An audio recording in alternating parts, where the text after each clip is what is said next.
Assalamualaikum warahmatullahi wabarakatuh. Salam sejahtera bagi kita semua. Kali ini saya diberi kesempatan oleh kelompok saya untuk menjelaskan tentang Major Depression. Oke, sebelum masuk ke materinya, saya akan memperkenalkan anggota kelompok saya terlebih dahulu. Seperti kata pepatah, tak kenal maka tak sayang. Di urutan pertama ada Indah Aristias, lalu saya sendiri, Hanum Widamukti, lalu Syakila Nur Fatona, dan yang terakhir Wahyu Wianur. Depresi. Siapa sih yang nggak tahu apa itu depresi? Depresi dibagi menjadi dua, yaitu depresi mayor dan depresi minor. Di kesempatan kali ini, saya akan menjelaskan tentang depresi mayor.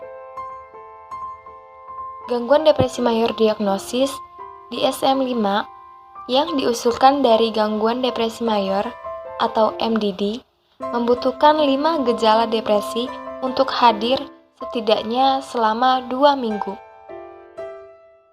Gejala-gejala ini mencakup suasana hati yang tertekan, kehilangan minat, dan kesenangan. Dalam buku DSM-5, gejala tambahan yang harus ada yaitu perubahan dalam tidur, nafsu makan, konsentrasi atau pengambilan keputusan, perasaan tidak berharga, bunuh diri, agitasi, dan keterbelakangan psikomotor. Apa sih depresi itu? Definisi dari depresi adalah suatu kondisi abnormal yang terjadi ketika seseorang tidak dapat beradaptasi dengan suatu kondisi atau peristiwa yang terjadi sehingga mempengaruhi kehidupan fisik, psikis, dan sosialnya.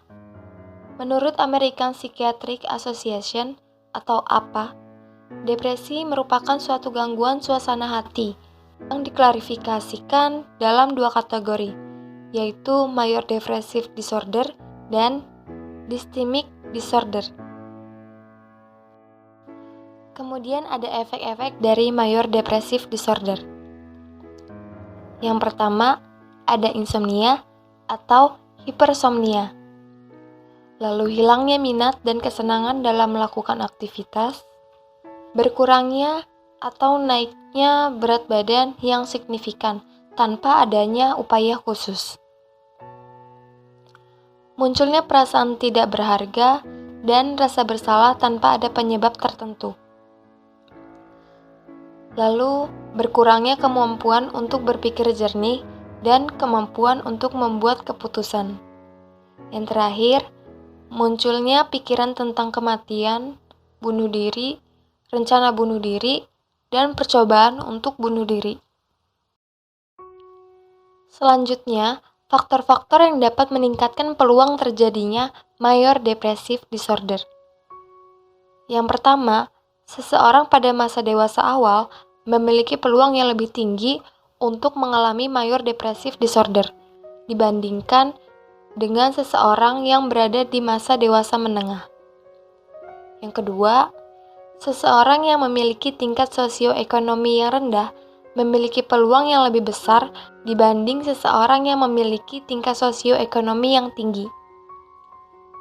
Yang terakhir, seseorang yang sudah bercerai berpeluang lebih tinggi dibanding seseorang yang masih menikah atau belum menikah.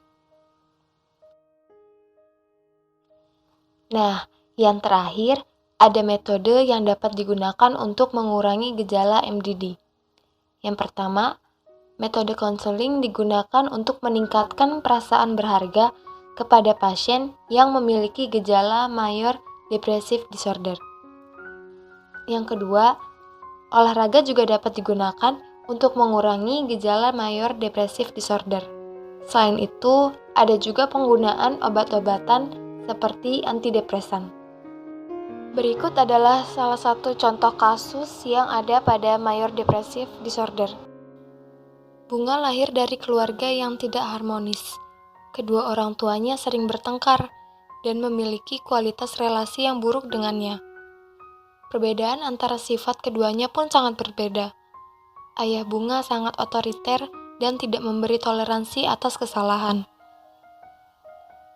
Jika Bunga melakukan kesalahan, ayahnya akan menghukumnya dengan melakukan kekerasan secara fisik, psikis, dan verbal. Sedangkan ibunya cenderung mengabaikan dan tidak dapat memberikan perlindungan kepada Bunga. Selain mengalami kekerasan fisik dan verbal dari ayahnya, Bunga juga mengalami kekerasan fisik dan verbal dari kakaknya. Ia sering dipukul dan menjadi pelampiasan atas kemarahan kakaknya. Bunga menganggap keluarganya bukanlah tempat yang aman. Kondisi tersebut semakin diperparah lantaran ayahnya yang selingkuh dan meninggalkan keluarganya. Semenjak ayahnya pergi dari rumah, Bunga mulai menunjukkan gangguan psikologis, yaitu melakukan self-harm untuk menyalurkan emosi negatifnya. Gejala depresi yang dialami Bunga dapat menguat dan kambuh ketika ia merasa ditolak oleh lingkungan dan merasa bahwa tidak ada yang menyayanginya. Kondisi ini bisa terjadi baik kepada keluarga, teman, maupun relasinya dengan lawan jenis. Akibat kejadian ini, Bunga mengalami depresi dan memberanikan diri pergi menemui psikolog. Munculnya gejala depresi dan stresor yang terus-menerus dialami membuat gangguan gejala yang Bunga alami semakin parah, hingga muncul pikiran negatif sehingga menimbulkan halusinasi suara. Bunga mendengar suara-suara seperti anak-anak, perempuan dewasa, dan laki-laki dewasa yang mengatakan bahwa ia tak pantas untuk hidup, tidak berguna, sampai tidak ada yang menyayanginya di dunia ini. Suara-suara tersebut juga sering menyuruh Bunga untuk melakukan bunuh diri. Permasalahan yang dialami Bunga saat ini adalah ketidakmampuan mengelola emosi dan pikiran yang dapat memperparah depresinya. Gangguan depresi mayor yang dialami Bunga termasuk ke dalam kategori cukup berat.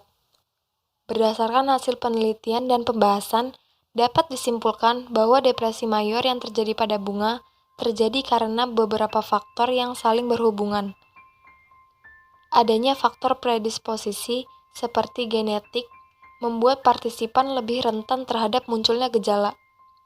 Faktor tersebut diperkuat dengan pola asuh yang tidak tepat, kualitas relasi antar orang tua dan anak yang buruk, serta kekerasan yang dilakukan oleh orang tua atau anggota keluarga menjadi faktor kuat untuk memunculkan gejala.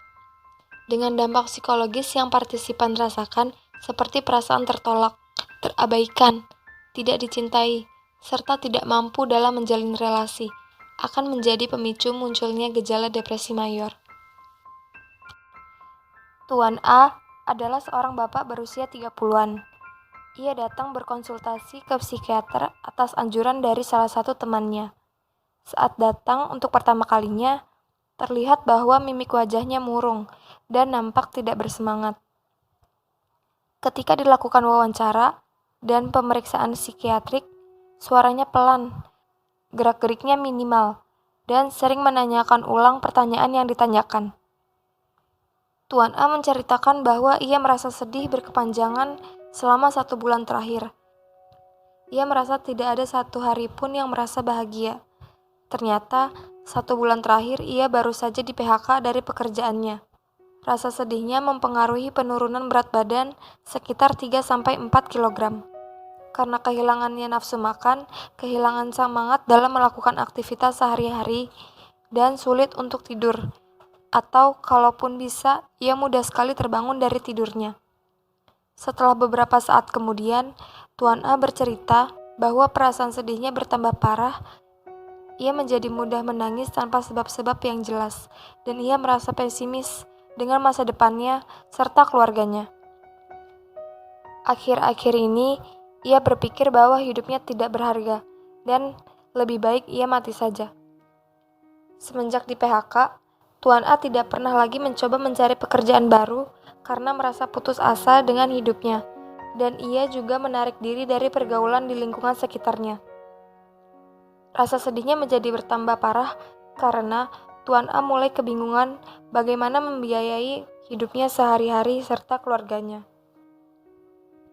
Gejala-gejala yang dialami oleh Tuan A di atas merupakan bagian dari gangguan depresi mayor, dan contoh kasus ini merupakan contoh kasus yang ekstrim. Gangguan ini termasuk dalam kelompok gangguan jiwa dan merupakan salah satu jenis gangguan afektif.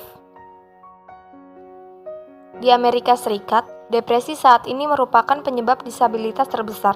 Sedangkan menurut WHO, di seluruh dunia pada tahun 2020, diperkirakan bahwa depresi akan menjadi penyebab disabilitas terbesar nomor 2. Gangguan ini seringkali tidak terdeteksi dengan benar. Hal yang harus diperhatikan pada gangguan depresi mayor adalah seringnya kondisi ini disertai dengan ide-ide ataupun percobaan bunuh diri. Rata-rata angka kematian bunuh diri pada pasien dengan gangguan depresi mayor adalah sekitar 15%. Gangguan depresi mayor merupakan faktor penyebab pada setidaknya setengah kasus percobaan bunuh diri di Amerika Serikat dan bahkan di dunia. Terdapat fakta-fakta yang menyebutkan peningkatan angka bunuh diri, terutama pada golongan manula. Nah, itu dia penjelasan-penjelasan mengenai MDD atau Major Depression Disorder. Semoga teman-teman paham dengan materi yang saya jelaskan. Mohon maaf jika ada pengucapan saya yang kurang jelas. Saya Hana Widamukti beserta kelompok 5 pamit undur diri. Terima kasih.